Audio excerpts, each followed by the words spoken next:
Delegation के बारे में बताते हैं जो कि विदेशी धरती पर पाकिस्तान को पूरी तरीके से एक्सपोज करने का काम कर रहा है।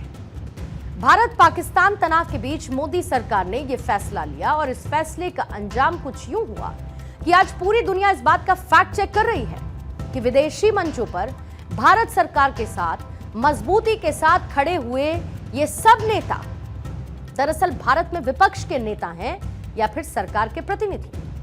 लेकिन हमारे देश के नेताओं ने यह साफ कर दिया है कि जब बात देश की आती है, जब बात राष्ट्रहित की आती है, तो वो भारत का हर एक नेता एक ही पक्ष में खड़ा होता है और वो है भारत का पक्ष।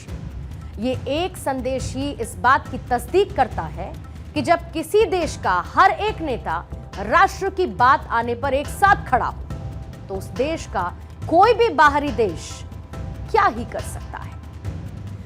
रियाद में असदुद्दीन ओवैसी, जो कि बीजेपी के सांसद बैजयंत पांडा के नेतृत्व में सर्वदलीय प्रतिनिधि मंडल के सदस्य हैं, उन्होंने पाकिस्तान को घेर लिया। ओवैसी ने पाकिस्तानी सेना के प्रमुख असीम मुनीर को फील्ड मार्शल के रूप में प्रमोशन मिलने और एक जश्न समारोह में उनके बगल में एक आतंकवादी बैठे होने का मुद्दा उठा दिया।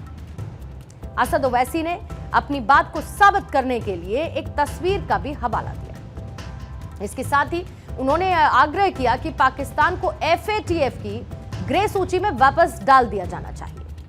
ओवैसी ने कहा कि पाकिस्तान को FATF की ग्रे लिस्ट में वापस लाया जाना चाहिए और तभी हम इन सभी आतंकी संगठनों की टेरर फंडिंग को कंट्रोल करने में सक्षम होंगे। आसिम मुनीर का नाम लिए बगैर उन्होंने कहा कि पाकिस्तान में फील्ड मार्शल बनाया गया है, जो कि मोहम्मद एहसान नामक एक अमेरिकी आतंकवादी फील्ड मार्शल के ठीक बगल में बैठा था और इस फील्ड मार्शल के साथ हाथ मिलाते हुए उसकी तस्वीरें भी हैं। Pakistan must be brought back in FATF grey list. That is where we will be able to control this terror financing of all these terrorist organizations.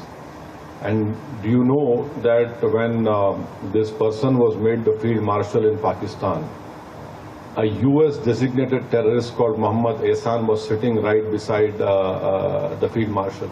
There are photographs him shaking hands with this field marshal.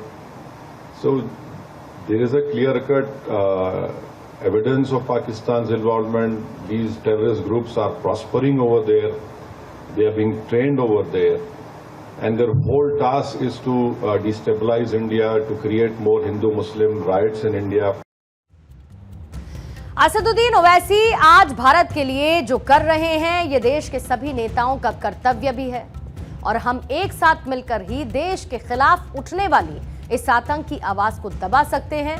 और खुशी की बात यह है कि operation सिंदूर के बाद इस नैरेटिव वॉरफेयर में भी जीत भारत के हिस्से ही आई है और इसका श्रेय हर उस चेहरे को जाता है जो कि इस प्रतिनिधि मंडल का हिस्सा है।